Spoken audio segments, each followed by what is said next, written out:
Hello everyone, বহু দিন পরে চলে এসেছি তোমাদের সাথে একটা কলকার ভিডিও নিয়ে। তোমরা এতদিন আমাকে মেকআপ ভিডিও দেখেছো, কিন্তু আজকে একটু ডিফারেন্টভাবে কলকা ভিডিও দেখাচ্ছি। হ্যাঁ, তোমরা শর্টসে বহু কলকা পেয়েছো, কিন্তু কলকা কী করে তৈরি করতে হয় বা কিছু বেসিক নলেজ তোমাদেরকে না দিলে তোমরা কখনোই কলকা শিখতে পারবে না। সেই জন্য আমি যতটুকুনি পারি আমি তোমাদেরকে সেটার নিয়মগুলো বলে দিতে পারি। তো দেখতেই পাচ্ছ, ফার্স্টে আমি একটা লোটাস মতন তৈরি করছি। Very simple. আমার তুলির দিকে তাকাবে। তুলি কোনো দিনও লম্বা করে ধরতে হয়, কোনো দিনও শুইয়ে, মানে আমরা যেভাবে পেন্সিল ধরি সেইভাবে কখনোই তুলি ধরতে নেই, তাহলে তুলির স্ট্রোকগুলো মোটা মোটা পড়বে।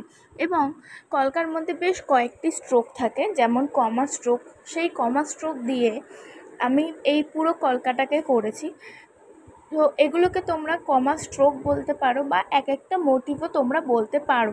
তো দেখতেই পাচ্ছ যে আমি কমা কমা করে দিয়েছি, জাস্ট ওপরের দিকটাতে আমি যে লোটাস মতন দিয়েছি এবং বাকি 3 দিকে আমি কমা স্ট্রোক দিয়েছি। তোমাদের সুবিধার্থে আমি বলে রাখি, তোমরা যদি ডান দিকেও দুটো কমা স্ট্রোক দাও, সাথে সাথে বাঁ দিকেও দুটো কমা স্ট্রোক দেবে। কারণ এই কারণেই বলছি, তাহলে মাপের মেজারমেন্টটা সবসময় সমান থাকবে। তো দেখতেই পাচ্ছ, এবং আমি তিন দিকে দুটো করে কমা স্ট্রোক দেওয়ার পরে আমি সাইড থেকেও দুটো করে বড় কমা স্ট্রোক দিয়েছিলাম এবং নিচ দিকটা থেকে একটু ঢেউ খেলিয়ে দিয়েছিলাম অ্যাডজাস্ট করার জন্য। এবং লোটাসের দুদিকটা আমার মনে হচ্ছিল ফাঁকা লাগছে, তাই আমি ওই দিকটা থেকেও ছোট ছোট করে দুটো কমা স্ট্রোক দিয়ে নিয়েছি। এবং এই যে স্ট্রোকটা দেখতে পাচ্ছ কমার উপর থেকে, ওটাকে বলা হয় হাফ লিভ।